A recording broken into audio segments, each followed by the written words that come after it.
اس نے خود اپنے خلاف سازشیں کی. کوئی ایسی قوت کار فرما نہیں ہے, آئینی راستہ ہے یہ. پچھلے دور میں وہ کہہ رہا تھا کیوں نکالا, ابھی کوئی اور بھی کہیں گے مجھے کیوں نکالا. ان تمام اتحادی دوستوں کو جنہوں نے اس تحریک میں ہمارا ساتھ دیا ہے, میں ان کو مبارکباد دیتا ہوں. میں نواب ثناء اللہ زہری صاحب کا بھی شکریہ ہی ادا کرتا ہوں کہ انہوں نے فائنلی یہ فیصلہ کر لیا. یہ ہم نہ کسی کا پتہ سمجھتے ہیں نہ کسی کا شکست سمجھتے ہیں, بلکہ یہ جمہوریت کا پتہ سمجھتے ہیں.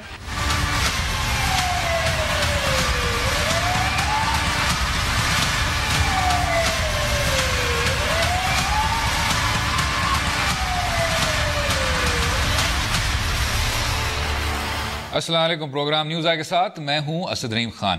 بلوچستان میں پیدا ہونے والی سیاسی بحران کے ساتھ انتظامی اور سیکیورٹی صورتحال بھی نازک ترین ہے. اس وقت جب زہری صاحب جبراً اپنے عہدے سے مستعفی ہو رہے تھے, بلوچستان اسمبلی کے قرب میں خودکش دھماکے سے 7 افراد شہید ہو گئے ہیں. سیاسی طور پر کمزور بلوچستان ابتر سیکیورٹی صورتحال سے کیسے نمٹے گا, یہ اہم ترین نقطہ ہے. اور بلوچستان کی سیاست پر طاری بے جانی کیفیت بالآخر وزیر اعلیٰ ثناء اللہ زہری کے استعفے تک جا پہنچی. ایوان میں اکثریت کے بلند و بانگ دعووں, میاں نواز شریف سے مدد کی التجا اور وزیر اعظم شاہد خاقان عباسی کی شب و روز کاوشوں کے باوجود نتیجہ وزیر اعلیٰ کا استعفیٰ ٹھہرا. سپہر تک وزیر اعظم کے مشورے کے باوجود ثناء اللہ زہری استعفیٰ کے بجائے تحریک عدم اعتماد کا سامنے کرنے کے لیے تیار تھے, مگر پھر ڈرامائی انداز میں انہوں نے اپنا استعفیٰ گورنر کی خدمت میں پیش کر دیا. وزیر اعلیٰ کے اس استعفے کے بعد سوال پیدا ہوتا ہے کہ اس سے جمہوریت مضبوط ہوئی ہے. لیگی وزیر اعلیٰ کو گھر بھیج کر اپوزیشن کے ہاتھ کیا آیا, اور اگر تحریک عدم اعتماد سینٹ الیکشن رکوانے کی سازش تھی تو کیا یہ سازش کامیاب ہوئی ہے یا ناکام؟ استعفوں کی اس ریت میں وزیر اعلیٰ پنجاب کے استعفے کے مطالبات اب ملک گیر احتجاج کی شکل اختیار کرنے کو ہیں. اب اگر بحران سے بچنے کے لیے زہری صاحب کی وزارت قربان کی جا سکتی ہے تو انتشار سے بچنے کے لیے وزیر اعلیٰ پنجاب سے استعفیٰ کیوں نہیں لیا جاتا؟ اب یہ نقطہ بھی اب بحث طلب ہے کہ ثناء اللہ زہری کے استعفے کے بعد کیا بلوچستان کا سیاسی پارہ نیچے آئے گا؟ اگلا وزیر اعلیٰ کون ہوگا؟ کیا لیگی منحرف اراکین اور لیگی اتحادی نئے وزیر اعلیٰ کو ووٹ دیں گے؟ اور کیا ایک کمزور سیکیورٹی صورتحال سے کوئی بھی سویلین صوبائی حکومت مضبوط ہو پائی ہے؟ ہمارے ساتھ آج بات کرنے کے لیے وفاقی منسٹر آف اسٹیٹ جعفر اقبال صاحب ہیں, پاکستان مسلم لیگ نواز سے تعلق رکھتے ہیں, منسٹر آف اسٹیٹ ہیں فار میری time affairs, ports and shipping. ساتھ میں ہمارے ساتھ سینئر تجزیہ کار اور کالم نگار, کسی تعارف کے محتاج نہیں, مظہر عباس صاحب ہیں, اور قائد حزب اختلاف بلوچستان اسمبلی مولانا عبدالواسع صاحب ہمیں جوائن کریں گے. جینٹلمن ویلکم. مظہر عباس صاحب, اگر آپ سے آغاز کر لوں اور پھر میں جعفر صاحب کی بھی رائے شامل کرنا چاہوں گا. وزیر اعلیٰ بلوچستان کے مستعفی ہونے کے بعد یہ جو سیاسی بحران ہے سر, وہ ٹل گیا ہے یا اب اس میں مزید اضافہ ہو گیا ہے؟ دیکھیے, وقتی طور پہ تو ٹل گیا ہے, اس میں تو کوئی شک نہیں ہے کہ وزیر اعلیٰ بلوچستان نے استعفیٰ دے دیا. استعفیٰ نہیں دیتے تو انہیں اندازہ تھا کہ وہ تحریک عدم اعتماد کامیاب ہو جاتی, اور ظاہر ہے کامیابی کی صورت میں انہیں زیادہ شرمندگی کا سامنا کرنا پڑتا. لیکن استعفے سے مراد یہی ہے کہ آپ کے اوپر عدم اعتماد تھا اور آپ نے ریئلائز کر لیا اور آپ نے استعفیٰ دے دیا. دیکھیے, اگر ہم ویسے دیکھیں اس پروسیس کو تو اس میں کہیں ہمیں کوئی غیر آئینی چیز نہیں نظر آتی, لیکن بہت سے سوالات اس سے جنم ضرور لے رہے ہیں. وہ کیا وجوہات تھیں جس کے بنا پہ, کیونکہ یہ جو بھی اب نئے وزیر اعلیٰ آئیں گے ان کا ٹینیور کتنا ہوگا؟ ان کا ٹینیور مئی تک ہوگا. 4-5 مہینے میں وہ کون سا ایسا انقلابی کام کریں گے یا یہ اتحادی انقلابی کام کر لیں گے کہ جو ثناء اللہ زہری نہیں کر پائے؟ دوسری بات یہ کہ ثناء اللہ زہری کی وزارت اعلیٰ کوئی بہت آئیڈیل نہیں تھی. انہوں نے اپنے اتحادیوں کو, اور وہ یہ بڑے سوالات ہیں مسلم لیگ کے لیے کہ مسلم لیگ جو ہے جنہوں نے وزیر اعلیٰ منتخب کروایا, مسلم لیگ نے کیوں عدم اعتماد کیا؟ اس سے جو وزیر اعلیٰ کی اپنی ناکامیاں ہیں وہ ظاہر ہوتی ہیں. لیکن یہ اس سٹیج پر آ کے, یہ آج سے 1 سال پہلے اگر عدم اعتماد آتی تو اس میں کوئی بھی وہ نہیں, دو رائے نہیں ہوتی کہ ثناء اللہ زہری نہیں کیپیبل ہے, ان کی نہیں کیپیسٹی ہے ایسی. اور مجھے اچھی طرح یاد ہے, میں مری میں تھا جب یہ معاہدے ہو رہے تھے کہ 2.5 سال نیشنل پارٹی کو دیے جائیں اور 2.5 سال ثناء اللہ زہری اس وقت تیار نہیں ہو رہے تھے. تو انہیں بڑی مشکل سے تیار کیا گیا کہ آپ ڈاکٹر مالک کو، اور یہ نواز شریف صاحب کا اچھا پولیٹیکل موو تھا کہ انہوں نے نیشنلسٹ کو جو ہے گورنمنٹ بنانے دی بلوچستان کے اندر. لیکن 2.5 سال کا اگر ہم عرصہ دیکھیں تو اس عرصے میں کوئی بہت انقلابی کام تو نہیں ہوئے، لیکن سچویشن مور اور لیس خاصی اسٹیبل سی نظر آئی، ہمیں بہتر نظر آئی. بہت آئیڈیل تو بلوچستان کبھی بھی نہیں رہا.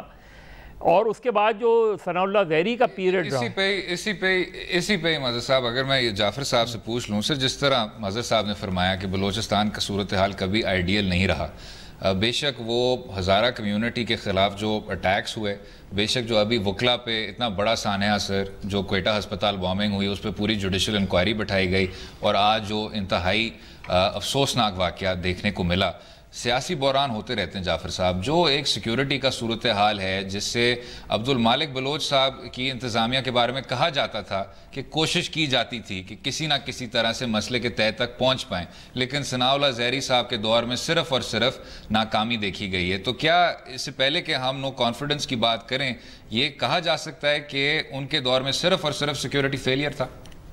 کن کے دور میں؟ یہ ثناء اللہ زہری صاحب کے. نہیں، بلوچستان کی سیکیورٹی کو، وہاں کے جو یہ حالات ہیں، ان کو آپ کسی ایک ایڈمنسٹریشن کے ساتھ نہیں جوڑ سکتے اور ان کی کامیابی اور ناکامی کا نہیں کہہ سکتے. ٹھیک ہے. اس کا پورا ایک سیاسی بھی اور تاریخی بھی پس منظر ہے، اور وہ حقائق ہیں جسے ہمارا دوست ملک ایران بھی جھٹلاتا ہے، لیکن کلبھوشن جیسے بہت سارے لوگ جو وہاں بیٹھ کے یہاں بلوچستان میں آپریٹ کرتے ہیں، اور بہت سارے وہ بلوچ رہنما جو بھارت جا کے وہاں کے پاسپورٹ لینے اور وہاں کے شہری بننے اور وہاں سے اپنی جو ہے گفت و شنید کرنے، یا لندن بیٹھ کے ان کی زبان بولنے کا، یہ بھی مستقبل میں رہا.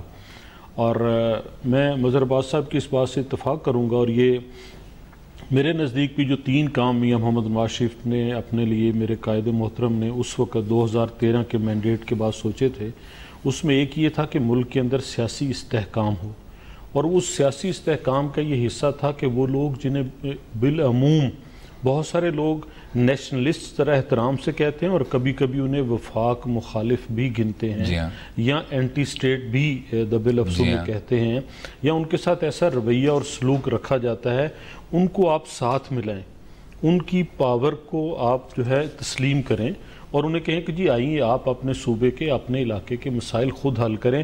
اور یہ بہت مثبت تھا، اور اس کے بلوچستان میں مثبت نتائج آپ کو ملے. جب میں یہ سمجھوں کہ میرا اختیار اور میرا حق مجھے ملتا ہے تو میں بہتر رول پلے کر سکتا ہوں. وہ ہوا. یقیناً شخصیات کے درمیان فرق ہوتا ہے.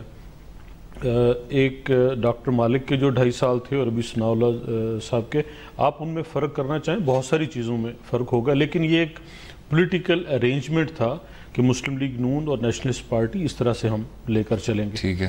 آج کی جو موو ہے جس طرح کہ جی کوئی غیر آئینی نہیں، یقیناً نہیں غیر آئینی، اور یہ بھی ایک بھلا فیصلہ لیا اور پولیٹیکل فیصلہ لیا کہ جی ہم اس کا سامنا کرنے سے پہلے ہی کوئی ایسا کام کر لیں، اور وہ ہو گیا. یقیناً میاں محمد نواز شریف نے یہ فیصلہ کیا، اور اس بات سے یہ ثابت ہوتا ہے کہ آج بھی پاکستان کی سیاسی قیادت اور سیاسی معاملات کے فیصلے میاں محمد نواز شریف کرتے ہیں، اور ان کے اوپر پوری پارٹی کو اعتماد ہے، اور وہ ان کی بات مانتے اور اس کے مطابق چلتے ہیں. بالکل ٹھیک سر. وقفہ لیں گے، وقت ذرا کم ہو رہا ہے اور وہ جاری رہے گی. اسٹے ود اس.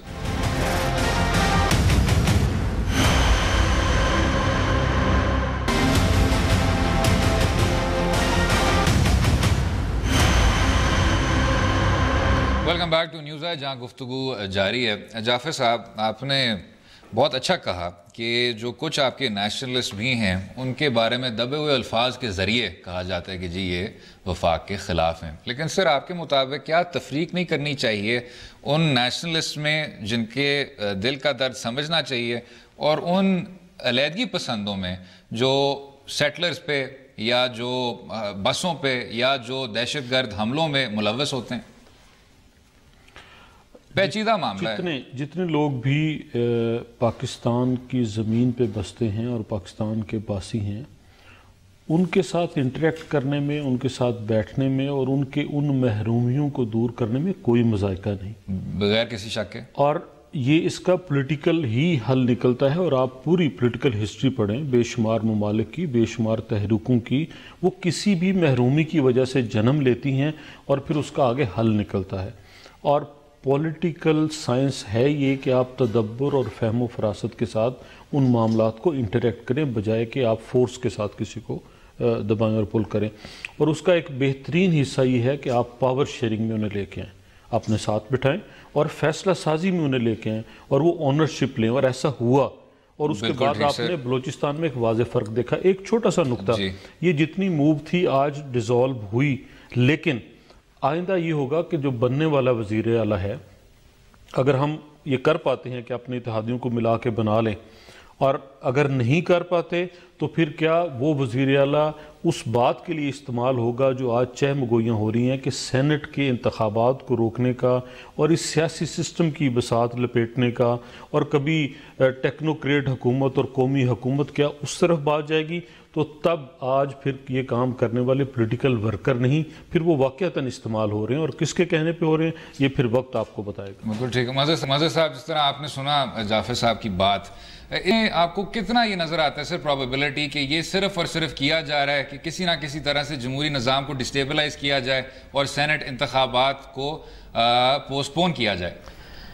دیکھیے، ایک تو میرا نہیں خیال کہ مسلم لیگ نون نے اس ایشو کو ریزالو کیا ہے. میرا خیال ہے مسلم لیگ نون خاص طور پہ مرکز جو ہے اس پوری کنٹروورسی میں لوزر رہا ہے، اور دو طریقے سے لوزر رہا ہے. ایک تو یہ کہ نواز شریف صاحب مسلم لیگ کے صدر ہیں. نواز شریف صاحب کو خود یہ مسئلہ ریزالو کرنا چاہیے تھا.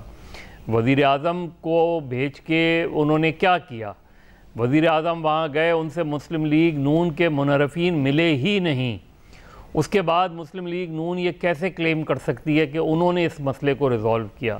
انہوں نے میکسیمم یہ کیا کہ انہوں نے اپنے وزیر اعلیٰ کو، جس کا مسلم لیگ بلوچستان نے تقریباً ان پہ عدم اعتماد کر دیا تھا، ان کو راضی کر لیا کہ آپ ریزائن کر دیں، کیونکہ ان کے پاس کوئی چوائس نہیں تھی. تو مسلم لیگ نون مرکز میں تو کہیں بھی ونر نہیں نظر آتی. دیکھیے، اس موو کا ابھی جو بھی وزیر اعلیٰ بنے گا، وہ چاہے ٹیکنیکلی مسلم لیگ نون کا ہو، لیکن پریکٹیکلی وہ اب مسلم لیگ نون بلوچستان کی جو مسلم لیگ نون ہے، وہ اب مسلم لیگ نون مرکز کے دائرہ اختیار سے باہر چلی گئی ہے. یہ فیصلہ انہوں نے خود کیا ہے. اگر مسلم لیگ نون واقعی ایک جماعت کے طور پہ اس کو ہینڈل کرتی تو جو منحرفین تھے وہ تو پھر منحرفین تھے، ان کے خلاف تو آپ کو ایکشن لینا چاہیے تھا. لیکن انہوں نے ایک فیصلہ کیا. انہوں نے اپنی پارٹی سے کہا کہ یہ ہم نے، اور سرفراز بگٹی صاحب کے اگر آپ بیانات اٹھا کے دیکھیں اس پوری نو کانفیڈنس کی، انہوں نے کسی سٹیج پر یہ نہیں کہا کہ جی مرکز کو ہم نے اعتماد میں لیا ہے. انہوں نے کہا یہ فیصلہ ہمارا ہے، ہم نے فیصلہ کیا ہے، اب مرکز اگر ہمیں نکالنا چاہے نکال دے. تو یہاں مسلم لیگ نون سینٹرل جو ہے یا سرنڈر کرتی نظر آئی ہے، اور یہی اس پوری موو میں جو لوزرز نظر آئیں گے آئندہ سینٹ کے الیکشن میں، وہ مسلم لیگ نون ہوگی. دیکھیے، اس کے مقصد اگر اسمبلی ڈیزالو نہیں ہوتی اور سینٹ کے الیکشن کی طرف بات جاتی ہے، تو مسلم لیگ نون بلوچستان سے جو بھی سیٹیں حاصل کرے گی وہ مسلم لیگ نون بلوچستان کی نشستیں ہوں گی، اور وہ مسلم لیگ نون کے جو سینیٹر ہوں گے وہ ولنریبل ہوں گے کسی بھی طرف جانے کے. تو یہ میرا خیال ہے مسلم لیگ نون نے اتنے سال، اگر پچھلے جب سے ثناء اللہ ظہری ہیں اس پیریڈ میں اگر انہوں نے اس چیز کو ایڈریس ہی نہیں کیا، اور نواز شریف صاحب نے بلوچستان کے ایشو کو نہیں ایڈریس کیا اس طریقے سے جو پارٹی کے اندر جو چیزیں، جو آوازیں اٹھ رہی تھیں ان کو. اور یہی وجہ ہے کہ جس وقت سچویشن ایسی آ گئی کہ جب نو کانفیڈنس موو ہو گیا تو اس کے بعد مسلم لیگ نون کے ہاتھ میں کچھ نہیں رہا تھا. جو مسلم لیگ نون کے ریبلز تھے وہ کامیاب ہو گئے تھے. ٹھیک سر. جعفر صاحب، جس طرح آپ نے سنا، شاہد خاقان عباسی صاحب کے جانے کے باوجود، جے یو آئی فے کے مرکز میں آپ کے اتحادی ہونے کے باوجود، پاکستان مسلم لیگ نواز جو کہتی ہے کہ جی ہم آج اتنے یکجہت ہیں اور اتنے ہم با اتحاد ہیں کہ کوئی ہمارے بیچ نہیں آ سکتا، اس کے باوجود 9 اراکین اس موشن میں شامل تھے. تو کیا پاکستان مسلم لیگ نواز کو پہلے ایک صفحے پہ نہیں کھڑا ہونا چاہیے؟ بالکل آپ کی بات درست ہے. سیاست پاکستان کی جو ہے اگر آپ اس کو دیکھیں تو بہت ساری جماعتوں کے اندر بھی